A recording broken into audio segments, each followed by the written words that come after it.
ಆಸ್ಪತ್ರೆ ನಿರ್ಮಾಣದ ವೇಳೆ ಕೆಐಡಿಬಿ ದುರ್ಬಳಕೆ ಆಗಿದೆ ಎಂದು ದೂರಲಾಗಿದೆ. ಏಕಕೋಶದ ಅಡಿ 5 ಎಕರೆಯಲ್ಲಿ ಖರೀದಿಯಾಗಿದೆ. ಸಂಬಂಧಿಕರ ಜಾಗವನ್ನ ಕೆಐಡಿಬಿ ಮೂಲಕ ಖರೀದಿಸಿ ನಂತರ ನಾವು ಖರೀದಿಸಿದ್ದೇವೆ. ಈ ರೀತಿ ಯಾಕಂದ್ರೆ ಹಲವಾರು ಇಲಾಖೆಗಳಿಂದ ಎನ್ಒಸಿ ಪಡೆಯೋದನ್ನ ತಪ್ಪಿಸಲು ಈ ರೀತಿಯ ಖರೀದಿ ಮಾಡಲಾಗಿತ್ತು.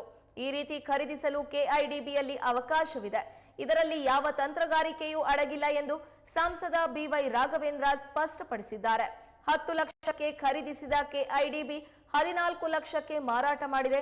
ಇತರೆ ಇಲಾಖೆಗಳಿಂದ ಎನ್ಒಸಿ ಪಡೆಯುವ ಗೋಜು ತಪ್ಪಿದೆ. ಇಲ್ಲಿ ದುರುಪಯೋಗ ಪಡಿಸಿಕೊಂಡಿಲ್ಲ ಎಂದು ಬಿವೈಆರ್ ಹೇಳಿದರು. ಮಾಡಿದಂತ ಆಸ್ಪತ್ರೆ ವಿಚಾರದಲ್ಲಿ ಕೆಡಿಬಿಯಿಂದ ದುರುಪಯೋಗ ಪಡಿಸಿಕೊಂಡಿದ್ದಾರೆ. ನಮ್ಮ ಗೌರವಿತ ಕೈಗಾರಿಕೋದ್ಯಮಿಗಳು ಕೂಡ ಪಕ್ಕದಲ್ಲಿದ್ದಾರೆ. ಸ್ವತಃ ಅವರೇ ಒಂದು ವಾರ ಕೆಳಗೆ, ಒಂದು 3-4 ದಿನಗಳ ಕೆಳಗೆ ಉತ್ತರ ಕೊಡೋಂಥ ಕೆಲಸನೂ ಕೂಡ ಮಾಡಿದ್ರು. ವಿಶೇಷವಾಗಿ ಕೆಡಿಬಿಯಿಂದ ಏಕಕೋಶ ಸಿಂಗಲ್ ಯೂನಿಟ್ ಕಾಂಪ್ಲೆಕ್ಸ್ ಈ ಒಂದು ಕಾರ್ಯಕ್ರಮದ ಅಡಿಯಲ್ಲಿ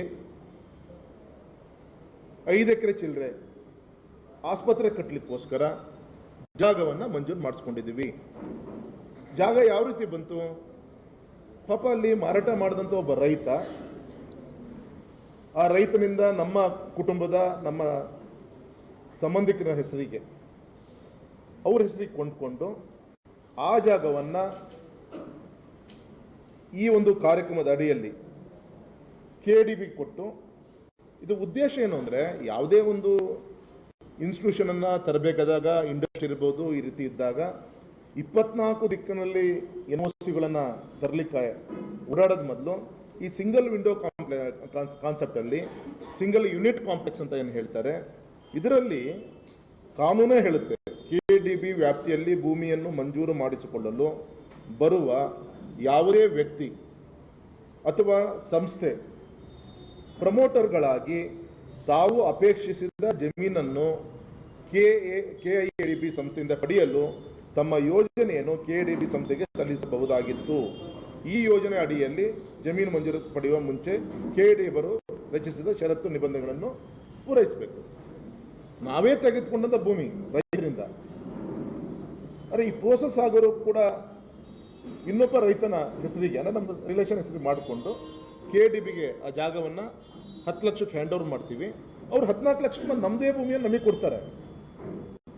ಯಾಕೆಂದರೆ ಅವ್ರು ಸರ್ವಿಸ್ ಮಾಡಿರ್ತಾರೆ. ಇದೆಲ್ಲ ನಮಗೆ ಕೆಡಿಬಿ ಅವರು ನಮಗೆ ಎಲ್ಲ ಈ ಪ್ರೋಸೆಸ್ಸನ್ನು ಮಾಡಿಕೊಟ್ಟಿದ್ದಕ್ಕೆ 4 lakhs ಫೀಸ್ ತೊಗೊತಾರೆ. ಅದನ್ನು ಇದು ಕಾನೂನು ಚೌಕಟ್ಟಲ್ಲಿ ಇಡೀ ಪ್ರಪಂಚದಲ್ಲಿರುವಂಥ ಕಾನೂನು.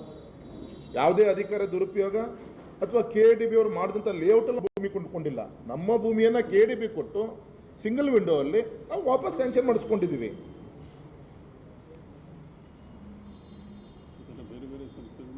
ಇದರ 100 ಸಂಸ್ಥೆಗಳು ಇದೇ ಥರ ಇದೆ. ಕೆಡಿಬಿಯಿಂದ ಭೂ ಮಾಲೀಕರಿಗೆ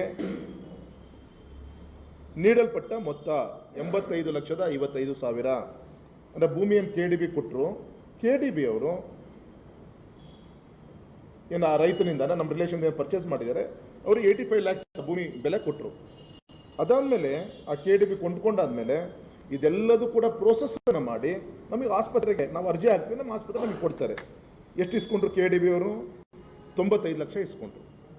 ಅಂದರೆ ನಾವೇ ತೆಗೆದುಕೊಂಡ ಭೂಮಿ XYZ ಹೆಸರಲ್ಲಿ ಕೆಡಿಬಿ ಕೊಟ್ಟು ಕೆಡಿಬಿಯಿಂದ ವಾಪಸ್ ನಾವು ತೆಗೆದುಕೊಂಡಿದ್ದಕ್ಕೆ 10 ಲಕ್ಷ ರೂಪಾಯಿಯನ್ನು ಸರ್ವಿಸ್ ಚಾರ್ಜ್ ಕೆಡಿಬಿ ತೆಗೆದುಕೊಂಡಿದೆ.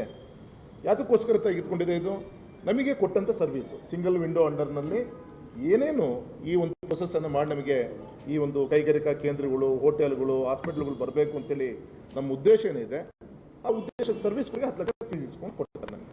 ಇಷ್ಟೇ ಆಗಿರೋದ್ರಲ್ಲಿ ಯಾವುದೇ ಪಾಪ ದುರುಪಯೋಗ ಪಡಿಸ್ಕೊಂಡಿಲ್ಲ. ಇರುವಂಥ ಕಾನೂನು ಚೌಕಟ್ಟು ಮಾಡಿದ್ವಿ.